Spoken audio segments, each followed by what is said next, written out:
Ananda had traveled to many places over the years, sharing Buddha's teachings and learning important lessons from different people he met.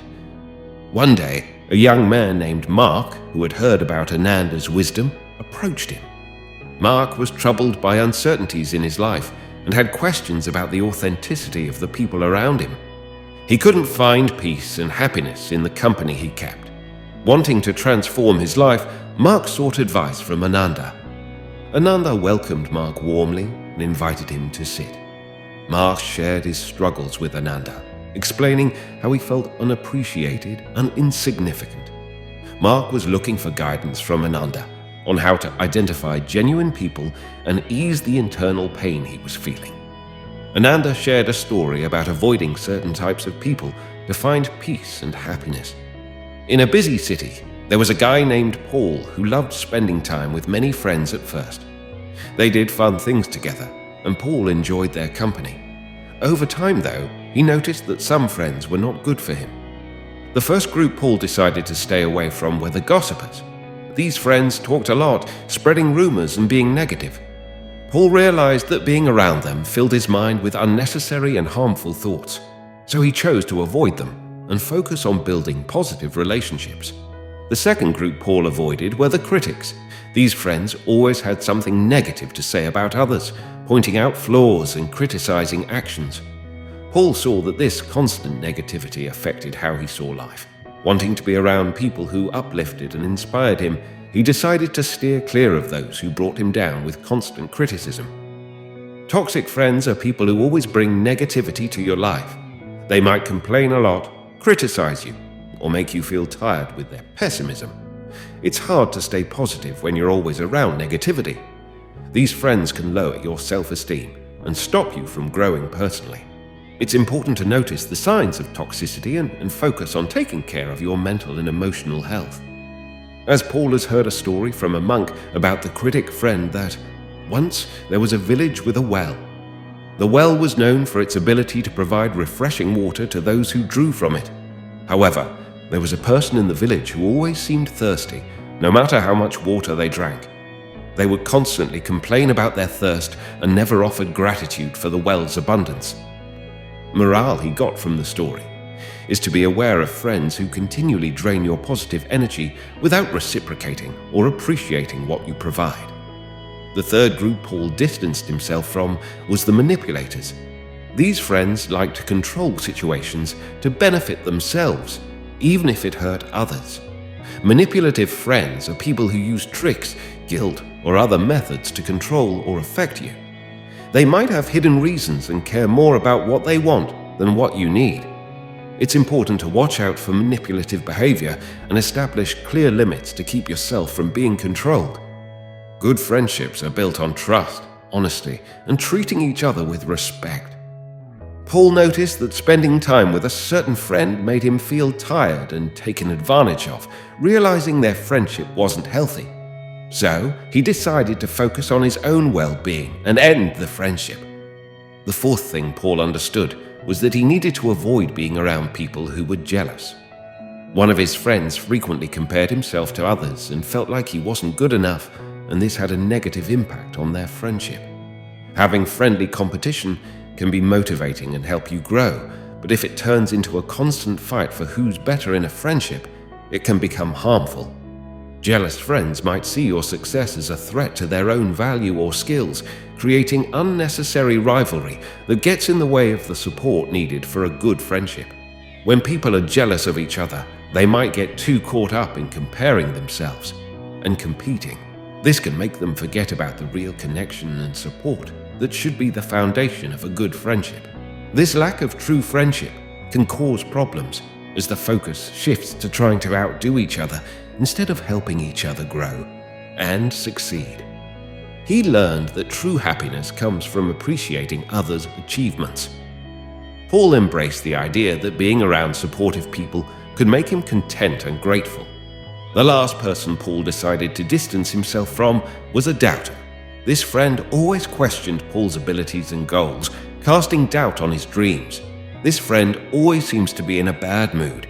They complain a lot, are never satisfied, and often make others feel bad. Being friends with them can make you feel down and affect your own happiness. It's important to be aware of how this friendship might impact your mental well-being and positivity. Understanding the importance of having friends who believe in him, Paul chose to surround himself with positive and supportive individuals. He knew this would help him believe in himself and achieve success. As the story ended, Paul thought deeply about the monk's wisdom. Grateful for Ananda's guidance, he promised to avoid the 5 types of people that hinder true happiness. From that moment on, Paul started a journey of self-discovery and growth. He evaluated his friendships, nurturing positive ones, and gradually distancing himself from those holding him back. Paul found himself surrounded by a group of friends who shared his values and supported his goals. They all walked together on the path of doing what is right, helping each other along the way. The story of Ananda and Paul reminds us to be careful about the friends we choose in our own lives. If we stay away from people who gossip, criticize, manipulate, envy, or doubt, we make room for positive influences that can make our lives better.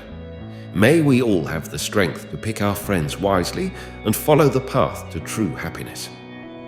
As Paul continued to discover himself, he embraced Ananda's teachings more and more. He realized that real happiness comes not just from choosing good friends, but also from developing positive qualities within himself. Inspired by the monk's wisdom, Paul tried to show compassion, kindness, and mindfulness in his everyday life.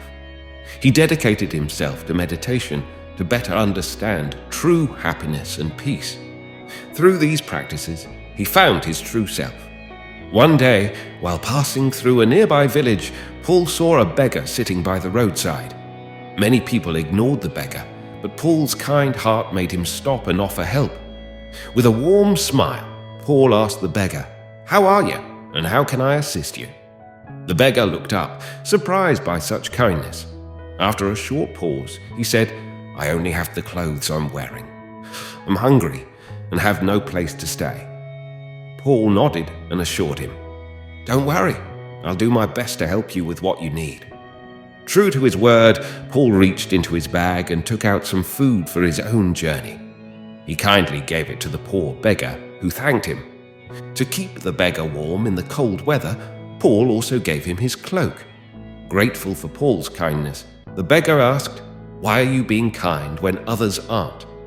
Paul smiled and said, "I've learned from Buddha's teachings that real happiness comes from selflessness and compassion. Helping those in need brings joy to me and spreads positivity in the world." When Paul touched him, the beggar hugged him back and said he would make his life better. Ananda and Mark's story reminds us that picking good friends, developing positive traits in ourselves, and being kind can really make a positive difference in our lives and the lives of others. In short, it's important to identify and break free from harmful friendships for your own growth and happiness. Being around positive and supportive people makes life better. Although ending friendships can be tough, it's necessary to build a healthy social circle.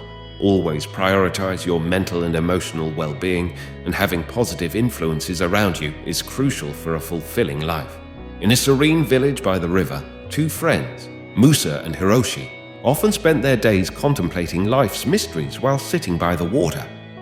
One day, Hiroshi noticed Musa polluting the river with negativity and dishonesty. Hiroshi sought the guidance of a wise monk living nearby. The monk, gazing at the flowing river, spoke, "Friendship is like the river. It should be clear, refreshing, and life-giving. If the waters are tainted, so too will be your journey. Choose friends whose reflections mirror the purity of your own heart." Realizing the importance of surrounding oneself with positive influences, Hiroshi distanced himself from Musa. He embraced the wisdom of the riverbank reflection, understanding that toxic friendships can muddy the waters of one's life. Let's all strive to be our best selves, follow the path of goodness, and spread love and wisdom wherever we go. If you found this helpful, please give us a thumbs up to help us reach more people seeking ancient wisdom. If you're new here, subscribe and click the notification bell for more lessons on ancient wisdom. Thank you for watching, and see you in our next video. To watch more videos, choose one of the videos that will appear on your screen now.